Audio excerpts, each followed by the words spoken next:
साधन अवस्था होती है जिसमें साधक साधना करता है और एक परिपक्व अवस्था जैसे आज आपकी है।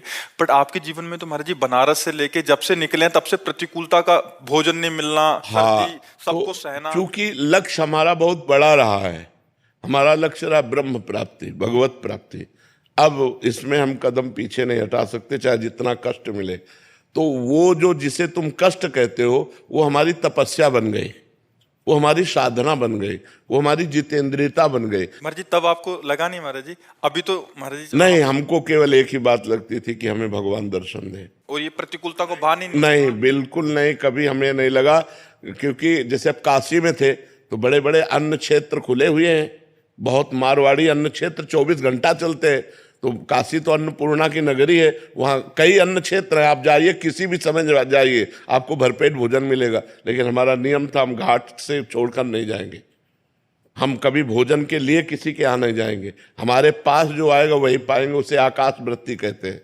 आकाश वृत्ति से जीवन रखा कि मुझे केवल भगवत प्राप्ति करनी है। जी जब 3 दिन भोजन ना मिला हो, वो चित्त की स्थिति महाराज जी आपके अंदर क्या चलता था? केवल रोना आता था भगवान के लिए, गंगा जल पान करके एकांत में खंडहरों में बैठ के रोना आता था, प्रभु कब मिलोगे, कब देना और महाराज जी उसको अनुभव करना है, दोनों में अंतर है कि जो पेट एकदम हाँ, से ललायत बिल्कुल हो रहा है। बिल्कुल नहीं, 7-7 दिन हो गए भोजन नहीं मिले। तो महाराज जी उस समय मन में क्या था कि केवल गंगा जल पीते, गंगा जल में पावर है वो, मतलब अब तो दूषण बढ़ रहा है, लेकिन गंगा जल में ऐसे पौष्टिक आहार है कि हम कभी लूज नहीं हुए, हम कभी निराश नहीं हुए।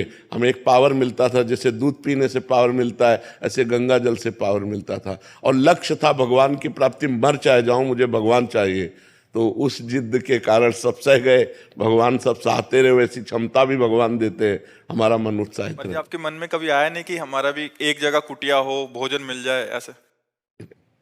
कभी हमारे मन में ऐसा नहीं आया। ये वृंदावन में व्यवस्था भगवान ने जब कर दी कि अब अखंड वृंदावन वास करना है, जब हमारी किडनी खराब हुई, ये परमात्मा की इन रूपों में परमात्मा ही तो प्यार कर रहा है। अगर हमने परमात्मा को जीवन दिया तो परमात्मा लाखों रूपों में हमें प्यार करता है।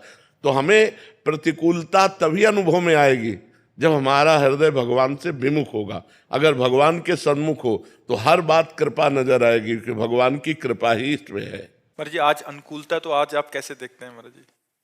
अगर बाहरी अनुकूलता, हमारी दृष्टि में इसका कोई महत्व नहीं है। आज भी मैं अकेला ही हूं, जैसे घर से निकले थे वैसे आज भी है, हमारे पास कुछ नहीं है। ये सब श्री जी का वैभव है, श्री जी का खेल है। हम जैसे पहले थे वैसे आज भी हम वैसे ही रह रहे और वैसे ही अपने को मान रहे। लाखों लोग जुड़े हुए हैं, श्री जी से जुड़े हुए हैं, हमसे थोड़ी जुड़े हुए। अभी हम पैंट शर्ट पहन ले, कोई हमसे राधे से हम कहेगा क्या? तो श्री जी का ही तो वेश है, श्री जी की शरण में है, तो वही सब श्री जी का खेल है, हमारा थोड़ी कोई खेल है। सब सुधार जो मंगलमय हो रहा वो सब भगवान की तरफ से हो रहा है, सब प्रभु की तरफ से हो रहा है। करें करावें आप सब, जने बढ़ाई दे, करते आप है। और तो भगवान का सारा खेल, हर प्रतिकूलता भगवान की कृपा लेकर आती है।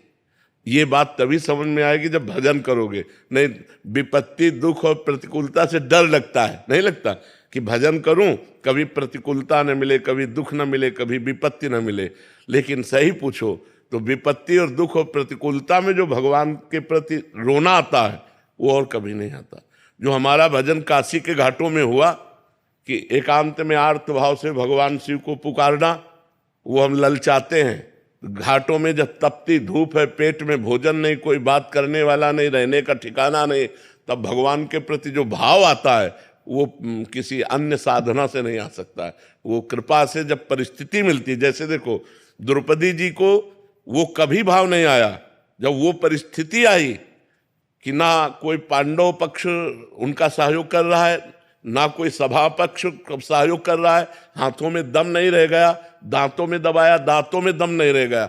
अब जो भाव आया, हे द्वारिकाधीश, वो भाव कभी नहीं आया, पहले कभी नहीं आया था। परिस्थिति ने वो भाव दिया कि भगवान का वस्त्रावतार हो गया और वही भगवान चीर बन करके लिपट गए द्रौपदी के।